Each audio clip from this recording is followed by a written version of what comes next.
अगर विज्ञान किसी घटना को समझा न पाए तो क्या वह अलौकिक बन जाती है? क्या वो एक ऐसी पहेली बन जाती है जिसे सुलझाने की हर कोशिश हमें अज्ञानता के गहरे अंधेरे में और धकेल देती है?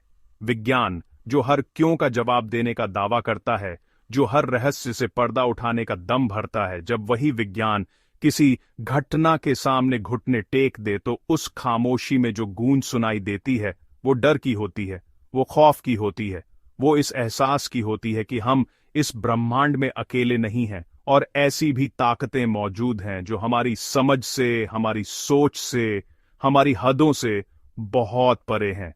आज रात मैं, आपका दोस्त, आपको उन पन्नों पर ले चलूंगा जिन्हें इतिहास ने डर के मारे अधूरा छोड़ दिया।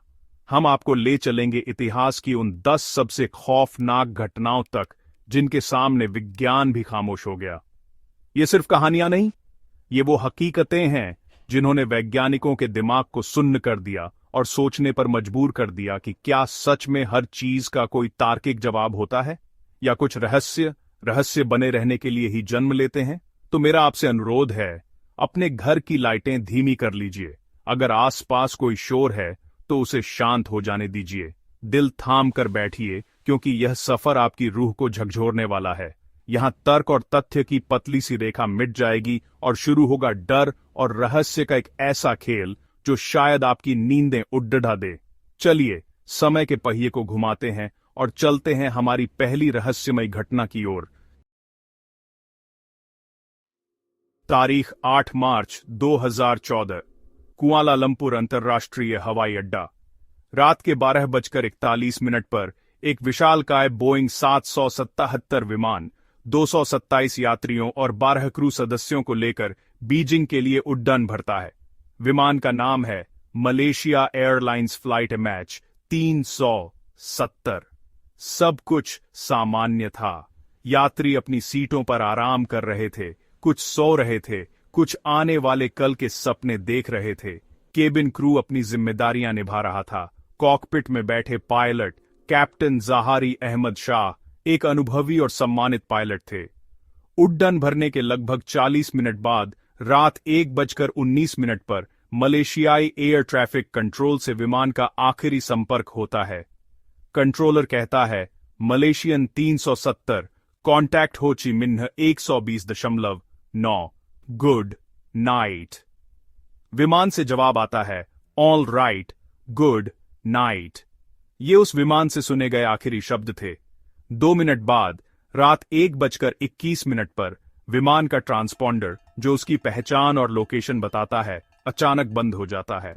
रडार स्क्रीन पर जो एक छोटा सा बिंदु था वो बस गायब हो गया, जैसे वो कभी था ही नहीं। कल्पना कीजिए, आप 35,000 फीट की ऊंचाई पर हैं, बाहर घना अंधेरा है और नीचे अथाह समंदर, और अचानक आपके विमान का दुनिया से हर संपर्क टूट जाता है। कोई चेतावनी नहीं, कोई इमरजेंसी सिग्नल नहीं, कोई आखिरी संदेश नहीं, बस एक खामोशी, एक मौत जैसी खामोशी। एयर ट्रैफिक कंट्रोल में हड्डाकंप मच जाता है। रडार स्क्रीन को घूरती आंखें यकीन नहीं कर पाती। एक 200 टन का लोहे का परिंदा 239 जिंदगियों के साथ हवा में कैसे विलीन हो सकता है? इसके बाद जो हुआ वो आधुनिक विमानन इतिहास की सबसे बड़ी और सबसे महंगी खोज बन गई। दुनिया के 26 देशों ने मिलकर हिंद महासागर का कोना कोना छान मारा। सैटेलाइट्स, जहाज, पनडुब्बियां सब लगा दिए गए।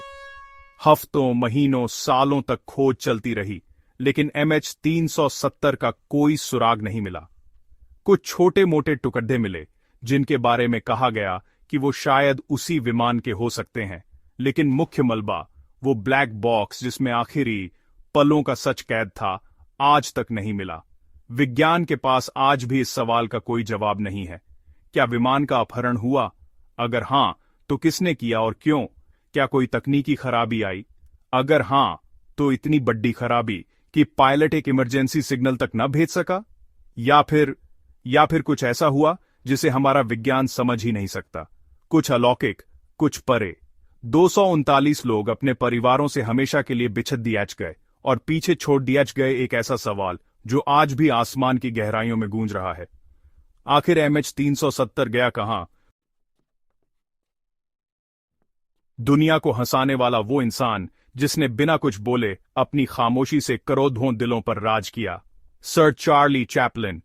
1977 में क्रिसमस के दिन स्विट्जरलैंड में उनकी मृत्यु हुई। उन्हें लेक जिनेवा के किनारे बसे एक छोटे से गांव कोर्सियर सुर वेवे के कब्रिस्तान में दफना दिया गया। सबने सोचा कि महान कलाकार अब शांति से आराम करेगा, लेकिन शायद किस्मत को कुछ और ही मंजूर था।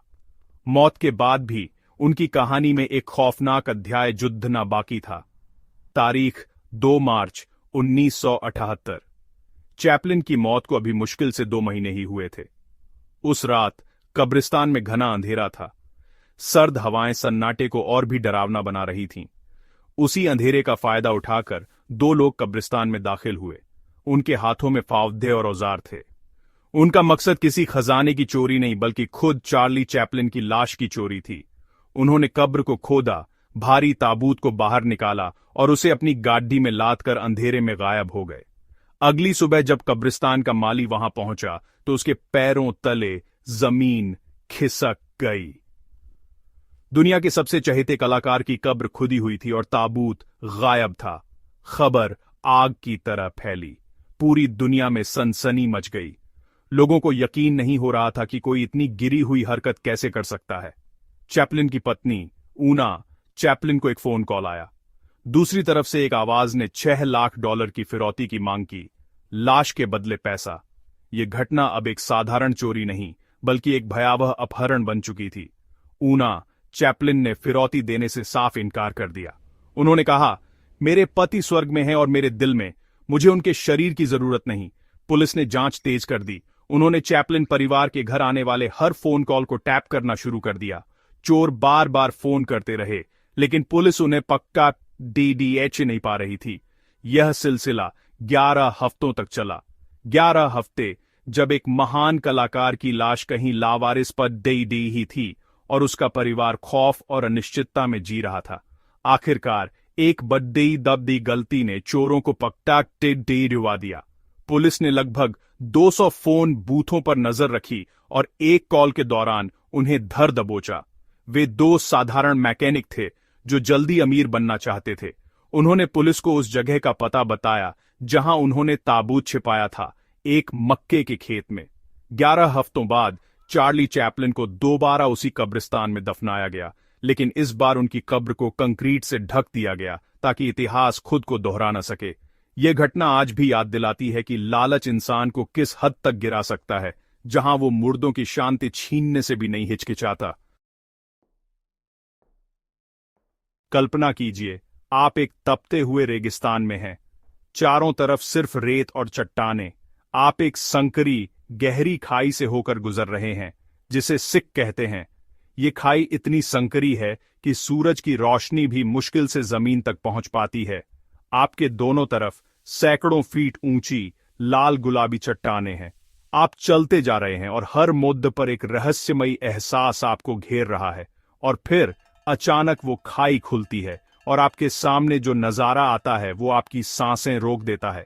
आपके सामने खड़ी है एक भव्य आलीशान इमारत, जिसे किसी ने बनाया नहीं, बल्कि एक ही विशालकाय चट्टान को तराश कर गढ़ा है। इसका नाम है अल खजने, यानी एद ट्रेजरी। ये पेत्रा है, जॉर्डन के रेगिस्तान में छिपा एक खोया हुआ शहर। एक ऐसा शहर जिसे देखकर यकीन नहीं होता कि इसे इंसानी हाथों ने बनाया होगा। यह शहर आज से लगभग 2000 साल पहले नबातियन सभ्यता के लोगों ने बसाया था। वो लोग जो पानी को सहेजना जानते थे और चट्टानों को कला में बदलना। पेत्रा की सबसे बड़ी पहेली इसका निर्माण है। आज के आधुनिक औजारों और टेक्नोलॉजी के बिना उन लोगों ने कैसे इतनी सटीकता से इन इमारतों को तराशा होगा? उन्होंने कैसे 130 फीट ऊंची ट्रेजरी या 800 सीढ़ियां चढ़कर पहुंचने वाले मठ को एक ही चट्टान से काटकर बनाया होगा? ये कोई छोटी मोटी नक्काशी नहीं है। ये पूरे के पूरे महल, मंदिर और मकबरे हैं जो चट्टानों के अंदर बसे हैं। विज्ञान और इंजीनियरिंग आज भी इस बात से हैरान हैं कि बिना किसी आधुनिक तकनीक के यह कैसे संभव हुआ। यह शहर एक समय में व्यापार का बहुत बड़ा केंद्र था। यहां से मसाले, धूप और कीमती सामान गुजरते थे। लेकिन फिर वक्त बदला। व्यापार के रास्ते बदल गए, भूकंपों ने शहर को नुकसान पहुंचाया और धीरे धीरे यह शहर दुनिया की नजरों से ओझल हो गया। सदियों तक यह रेगिस्तान की धूल में दबा रहा। सिर्फ स्थानीय बेदुइन कबीलों को ही इसके बारे में पता था। 1812 में एक स्विस खोजकर्ता ने इसे फिर से दुनिया के सामने लाया। आज भी पेत्रा एक अनसुलझा रहस्य है। इसके कई हिस्से अभी भी खोजे जाने बाकी हैं। वैज्ञानिक मानते हैं कि जो हम देखते हैं वो शहर का सिर्फ 15% हिस्सा है, बाकी 85% अभी भी जमीन के नीचे दफन है। क्या ये सिर्फ इंसानी कारीगरी का एक बेजोड़ नमूना है, या इसे बनाने में किसी ऐसी शक्ति का हाथ था जिसे हम नहीं जानते? पेत्रा को देखकर लगता है मानो चट्टानों में सिर्फ इमारतें नहीं, बल्कि एक पूरी सभ्यता की आत्मा तराशी गई है, जो आज भी अपने रहस्य बताने का इंतजार कर रही है। साल 1846, अमेरिका। जॉर्ज डोनर और जेम्स रीड नाम के दो अमीर किसानों के नेतृत्व में लगभग 87 लोगों का एक काफिला कैलिफोर्निया के लिए निकला। ये लोग एक बेहतर जिंदगी का सपना देख रहे थे। उनके साथ औरतें थीं, बच्चे थे और भविष्य के लिए उम्मीदें थीं। उन्होंने एक शॉर्टकट लेने का फैसला किया, एक ऐसा रास्ता जिसके बारे में कहा गया था कि वो उनका सफर कई हफ्ते छोटा कर देगा। लेकिन यही शॉर्टकट उनकी जिंदगी की सबसे बड़ी और सबसे खौफनाक गलती साबित होने वाला था। ये शॉर्टकट उन्हें सिएरा नेवादा के पहाड़ों में ले गया। रास्ता उम्मीद से कहीं ज्यादा मुश्किल था। गाड़ियां टूट रही थीं, जानवर मर रहे थे और सफर लंबा खींचता जा रहा था। जब तक वो पहाड़ों की ऊंचाई पर पहुंचे, तब तक सर्दियों ने दस्तक दे दी थी। और उस साल सर्दी जल्दी और बेहद बेरहमी से आई। अक्टूबर के अंत में भारी बर्फबारी शुरू हो गई, इतनी भारी कि आगे बढ़ने के सारे रास्ते बंद हो गए। काफिला, जिसे आज डोनर पार्टी के नाम से जाना जाता है, बर्फ के पहाड़ों में फंस चुका था। दिन हफ्तों में और हफ्ते महीनों में बदलने लगे। उनके पास जो खाना था वो खत्म होने लगा। उन्होंने अपने मवेशियों को खाया, फिर अपने कुत्तों को। उन्होंने चमद्धे की रस्सियों और जूतों को उबालकर खाने की कोशिश की। तापमान 0 से नीचे था। भूख, ठंड और बीमारी से लोग एक एक कर मरने लगे। चारों तरफ सिर्फ सफेद बर्फ की चादर थी और मौत का सन्नाटा। उस बेबसी और लाचारी की कल्पना कीजिए, जब आपके अपने आपकी आंखों के सामने भूख से दम तोड़ रहे हों और आप कुछ न कर सकें। और फिर उस बर्फ से ढकी कब्रगाह में मानवता की सबसे डरावनी परीक्षा शुरू हुई। जिंदा रहने की जद्दोजहद में उन्होंने वो कदम उठाया जिसके बारे में सोचकर भी रूह कांप जाती है। उन्होंने अपने ही मरे हुए साथियों के शवों को खाना शुरू कर दिया। पति ने पत्नी को, मां ने बच्चे को, दोस्त ने दोस्त को। जिंदा रहने की मजबूरी ने इंसान को हैवान बना दिया था। यह नरभक्षण था जो किसी वहशीपन में नहीं, बल्कि घोर निराशा और लाचारी में किया गया था। कई महीनों बाद जब बचाव दल उन तक पहुंचा, तो उन्होंने जो मंजर देखा वो दिल दहला देने वाला था। झोपड़ियों में बिखरी इंसानी हड्डियां, आधे खाए हुए शव और जिंदा बचे लोगों की आंखों में एक ऐसा खालीपन जो किसी भी कहानी से ज्यादा खौफनाक था। 87 लोगों में से सिर्फ 48 लोग ही जिंदा बच पाए। डोनर पार्टी की कहानी आज भी हमें याद दिलाती है कि जब भूख और मौत सामने खड़ी हो, तो इंसानियत और हैवानियत के बीच की रेखा कितनी धुंधली हो सकती है। 30 जून 1908, साइबेरिया का एक दूर दराज वीरान इलाका, तुंगुस्का नदी के पास। सुबह के करीब 7:17। वहां के स्थानीय लोग अपने रोजमर्रा के काम में लगे थे। तभी अचानक आसमान में सूरज से भी ज्यादा चमकदार एक नीली रोशनी कौंधी। एक आग का गोला आसमान को चीरता हुआ जमीन की तरफ आ रहा था। इसके कुछ ही पलों बाद एक ऐसा धमाका हुआ जिसकी कोई कल्पना भी नहीं कर सकता था। धमाका इतना शक्तिशाली था कि उसने 2150 वर्ग किलोमीटर के जंगल को पूरी तरह तबाह कर दिया। लगभग 8 करोड़ डाच पेदा ताश के पत्तों की तरह जड्डाट से उखद्दा कर गिर गए। धमाके की जगह से 65 किलोमीटर दूर एक गांव में लोगों को गर्मी की ऐसी लहर महसूस हुई कि उनके कपदहों में आग लग गई। सैकड़ों किलोमीटर दूर तक घरों की खिड़कियां टूट गईं। धमाके की आवाज हजारों किलोमीटर दूर ब्रिटेन तक में सुनी गई। यह 20वीं सदी का सबसे शक्तिशाली और रहस्यमयी विस्फोट था। दुनिया को इस घटना के बारे में पता चलने में कई साल लग गए, क्योंकि यह इलाका बेहद दुर्गम था। जब 1927 में लियोनिद कुलिक के नेतृत्व में पहला वैज्ञानिक अभियान वहां पहुंचा तो वो हैरान रह गए। उन्होंने देखा कि पैड एक अजीब पैटर्न में गिरे हुए थे। सभी की जड़ें धमाके के केंद्र से बाहर की तरफ थीं, लेकिन सबसे अजीब बात यह थी कि धमाके के केंद्र में कोई गड्ढा नहीं था। अगर कोई उल्कापिंड या धूमकेतु टकराया था तो उसका गड्ढा कहां था, उसका मलबा कहां था? विज्ञान आज तक इस गुत्थी को पूरी तरह नहीं सुलझा पाया है।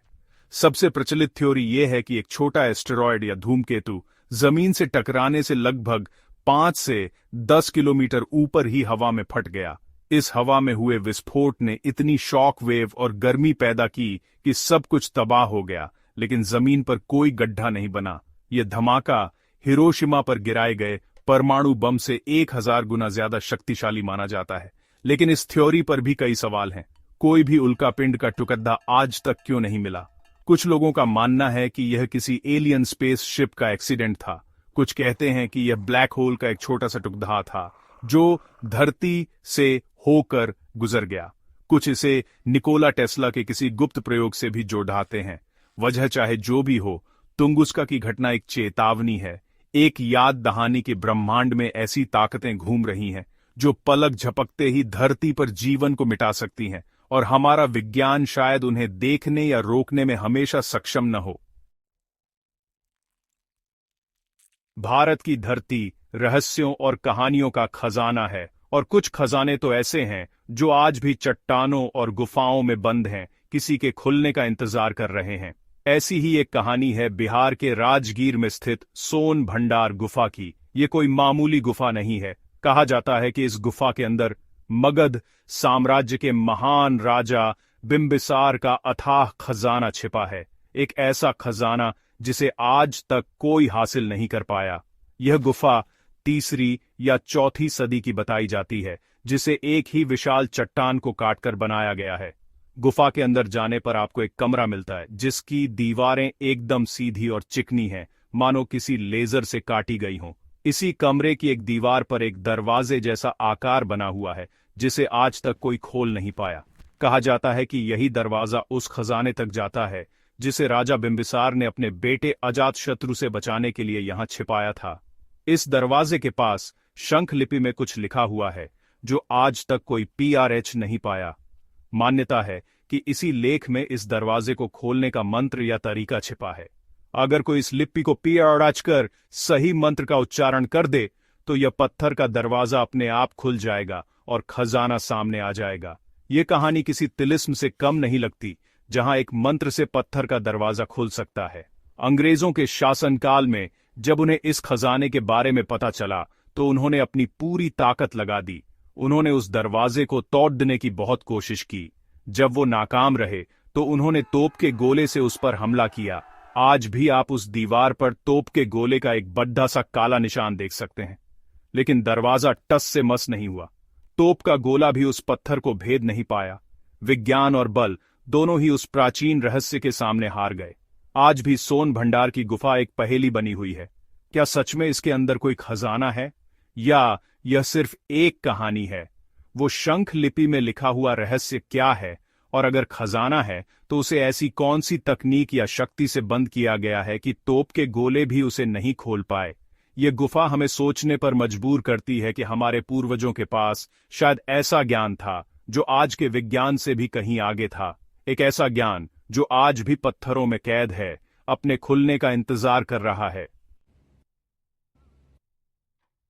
साल 1587 अमेरिका के पूर्वी तट पर, जो आज नॉर्थ कैरोलिना है, 115 अंग्रेज बसने वालों का एक समूह एक नई जिंदगी की शुरुआत करने पहुंचा।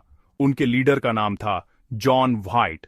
उन्होंने वहां एक बस्ती बसाई जिसका नाम रखा रॉनक कॉलोनी। इस समूह में मर्द, औरतें और बच्चे सभी शामिल थे। यहीं पर वर्जीनिया डेयर का जन्म हुआ, जो अमेरिका की धरती पर पैदा होने वाली पहली अंग्रेज बच्ची थी। सब कुछ ठीक लग रहा था, एक नई दुनिया में एक नई शुरुआत। लेकिन जल्दी ही कॉलोनी को सामान और रसद की कमी महसूस होने लगी। जॉन व्हाइट को मदद लेने के लिए वापस इंग्लैंड जाना पड़ दिया। जब वो इंग्लैंड के लिए निकले तो उन्होंने अपनी बेटी, अपनी नवासी वर्जीनिया और बाकी सभी 115 लोगों को वहीं छोड़ डीडीएच दिया। उन्होंने वादा किया कि वो जल्द ही लौटेंगे, लेकिन किस्मत को कुछ और ही मंजूर था। इंग्लैंड उस समय स्पेन के साथ युद्ध में उलझा हुआ था और व्हाइट को वापस लौटने में पूरे 3 साल लग गए। जब जॉन व्हाइट 1590 में वापस रोनोक द्वीप पर पहुंचे तो उनके पैरों तले जमीन खिसक गई।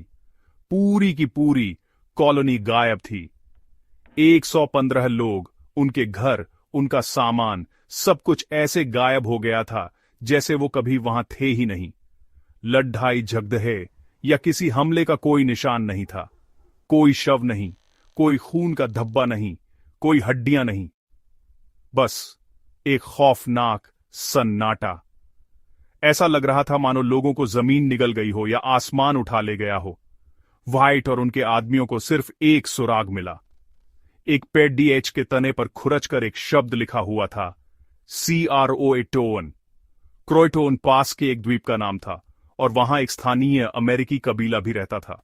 व्हाइट ने सोचा कि शायद कॉलोनी के लोग मदद के लिए वहां चले गए होंगे, लेकिन इससे पहले कि वो वहां जांच करने जा पाते, एक भयानक तूफान आ गया और उन्हें मजबूरन वापस इंग्लैंड लौटना पड़ा।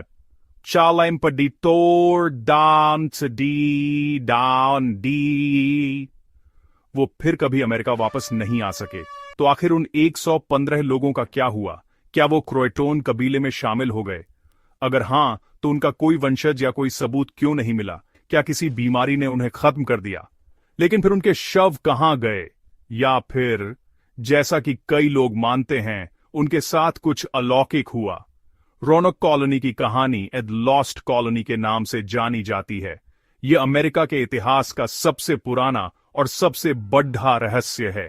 115 जिंदगियां जो इतिहास के पन्नों से बस मिट गईं और पीछे छोड़ गईं एक शब्द, क्रोएटोन, जो आज भी जवाब से ज्यादा सवाल खड़े करता है।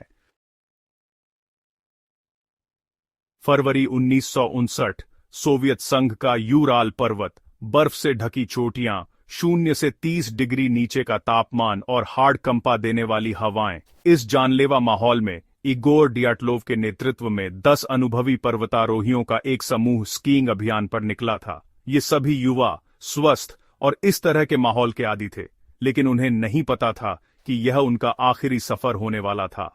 अभियान के दौरान एक सदस्य बीमार होकर वापस लौट गया, बाकी 9 आगे बढ़ गए। जब तय समय पर टीम वापस नहीं लौटी तो खोज अभियान शुरू किया गया। 26 फरवरी को बचाव दल को उनका खाली टेंट मिला, लेकिन टेंट की हालत देखकर उनके होश उड्डा डैज गए। टेंट अंदर से फटा हुआ था, जैसे किसी ने बाहर के बर्फीले तूफान से बचने के लिए नहीं, बल्कि अंदर किसी चीज से डरकर उसे पाट डाकर बाहर भागने की कोशिश की हो।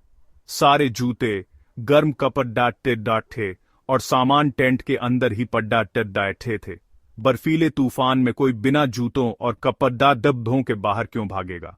बचाव दल ने पैरों के निशानों का पीछा किया जो जंगल की तरफ जा रहे थे। टेंट से लगभग 1.5 किलोमीटर दूर एक पेडीएच के नीचे उन्हें 2 शव मिले। उन्होंने सिर्फ अंडरवियर पहन रखा था। उनके हाथ जले हुए थे, जैसे उन्होंने आग जलाने की नाकाम कोशिश की हो। पास में ही 3 और शव मिले जो ऐसे लग रहे थे मानो टेंट की तरफ वापस लौटने की कोशिश कर रहे हो। इन 5 की मौत हाइपोथर्मिया यानी ठंड से जम जाने की वजह से हुई थी। लेकिन असली खौफनाक सच तो अभी सामने आना बाकी था। 2 महीने बाद जब बर्फ पिघली तो बाकी 4 शव एक खाई में मिले। इन शवों की हालत बेहद भयावह थी। एक महिला की जीभ और आंखें गायब थीं।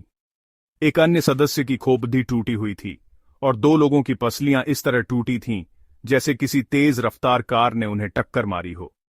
लेकिन सबसे हैरान करने वाली बात यह थी कि उनके शरीर पर बाहर से चोट का कोई निशान नहीं था। यह आंतरिक चोटें थीं जो किसी बहुत बड़े दबाव से ही आ सकती थीं। जांच में एक और चौंकाने वाली बात सामने आई। उनके कुछ कपड़ों पर सामान्य से कहीं ज्यादा रेडिएशन का स्तर पाया गया। आखिर उस वीरान पहाड़ पर रेडिएशन कहां से आया? सोवियत अधिकारियों ने इस केस को यह कहकर बंद कर दिया कि पर्वतारोहियों की मौत एक अज्ञात सम्मोहक प्राकृतिक शक्ति की वजह से हुई। ये कैसा जवाब था? वो कौन सी शक्ति थी जिसने उन्हें टेंट फाड़ दाचकर भागने पर मजबूर किया? वो कौन सी ताकत थी जिसने उन्हें इतनी भयानक आंतरिक चोटें दीं? आज 60 साल से ज्यादा हो गए, लेकिन डियाटलोव पास का रहस्य विज्ञान के लिए एक ऐसी पहेली है जिसका कोई जवाब नहीं है। साल 1518, स्ट्रासबर्ग शहर, जो आज फ्रांस में है। जुलाई का एक गर्म दिन।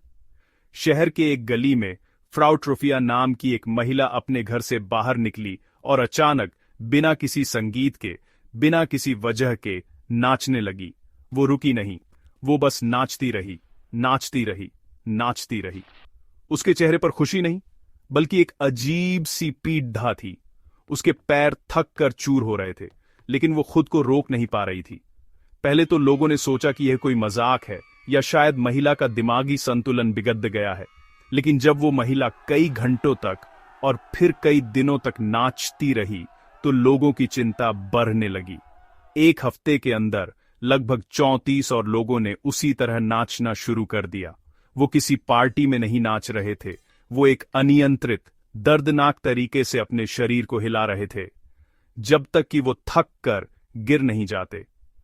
शहर के अधिकारी और डॉक्टर हैरान परेशान थे। उन्हें समझ नहीं आ रहा था कि यह कौन सी बीमारी है। उस समय के डॉक्टरों ने एक अजीबोगरीब थ्योरी दी। उन्होंने कहा कि इन लोगों के शरीर में गर्म खून की अधिकता हो गई है और इसका इलाज यही है कि इन्हें और नचाया जाए ताकि ये थक कर ठीक हो जाए। इस सलाह पर अमल करते हुए अधिकारियों ने शहर में स्टेज बनवा दिए और संगीतकारों को बुला लिया ताकि लोग और नाच सकें। यह फैसला एक भयानक गलती साबित हुआ। संगीत और बिड्डाच को देखकर यह उन्माद और तेजी से फैलने लगा। एक महीने के अंदर नाचने वालों की संख्या 400 तक पहुंच गई। लोग सड्डाचकों पर, बाजारों में, हर जगह बस नाच रहे थे। वो दिन रात नाचते थे, बिना रुके, बिना थके। उनके पैर लहूलुहान हो गए, हड्डियां टूटने लगीं, लेकिन वो नाचते रहे और फिर एक एक करके वो मरने लगे। थकान, हार्ट अटैक और स्ट्रोक से नाचते नाचते लोगों की जानें जाने लगीं। ये खौफनाक नाच कई हफ्तों तक चला और फिर जैसे अचानक शुरू हुआ था, वैसे ही अचानक खत्म हो गया। विज्ञान आज भी इस घटना का कोई ठोस कारण नहीं बता पाया है। कुछ थ्योरी कहती हैं कि शायद ये किसी फंगस के कारण हुआ हो, जो राई की रोटी पर उगता है और मतिभ्रम पैदा करता है। कुछ इसे एक मास हिस्टीरिया का मामला बताते हैं। लेकिन कोई भी थ्योरी यह नहीं समझा पाती कि लोग महीनों तक बिना रुके कैसे नाच सकते थे और नाचते नाचते क्यों मर गए। 1518 का डांसिंग प्लेग इतिहास की एक ऐसी खौफनाक घटना है जहां उत्सव और मौत के बीच की रेखा मिट गई थी। कनाडा का ब्रिटिश कोलंबिया प्रांत, जो अपने खूबसूरत समुद्री किनारों के लिए जाना जाता है, लेकिन पिछले एक दशक से यह खूबसूरत इलाका एक बेहद खौफनाक और उलझी हुई पहेली का केंद्र बना हुआ है। कल्पना कीजिए, आप समंदर किनारे टहल रहे हैं, लहरें आपके पैरों को छू रही हैं, और तभी आपकी नजर एक जूते पर है जो लहरों के साथ बहकर किनारे आ गया है। आप उसे उठाते हैं और आपके हाथ कांपने लगते हैं, क्योंकि जूते के अंदर एक कटा हुआ इंसानी पैर है। ये कोई एक बार की घटना नहीं है। अगस्त 2007 से लेकर आज तक ब्रिटिश कोलंबिया और पास के वॉशिंगटन स्टेट के समुद्री किनारों पर 20 से ज्यादा ऐसे कटे हुए पैर मिल चुके हैं जो जूतों के अंदर थे। हर बार एक ही कहानी, एक स्पोर्ट्स शू और उसके अंदर एक इंसानी पैर। ये पैर अलग अलग लोगों के हैं, मर्द, औरत, युवा, बुजुर्ग, लेकिन इनमें एक बात कॉमन है, ये सभी दाहिने पैर हैं और सभी टखने के पास से कटे हुए हैं। इस घटना ने पुलिस, फॉरेंसिक एक्सपर्ट्स और पूरी दुनिया को हैरान कर दिया है। पहला सवाल जो दिमाग में आता है, क्या कोई सीरियल किलर है जो लोगों को मारकर उनके पैर काटकर समंदर में फेंक रहा है? पुलिस ने इस एंगल से बहुत जांच की, लेकिन उन्हें किसी भी तरह की हिंसा या किसी सीरियल किलर का कोई सबूत नहीं मिला। कोई भी पैर किसी औजार से काटा हुआ नहीं लगता। वैज्ञानिक और पुलिस एक थ्योरी देते हैं। उनका मानना है कि ये पैर उन लोगों के हो सकते हैं जिन्होंने या तो आत्महत्या की है या किसी दुर्घटना में डूब गए हैं।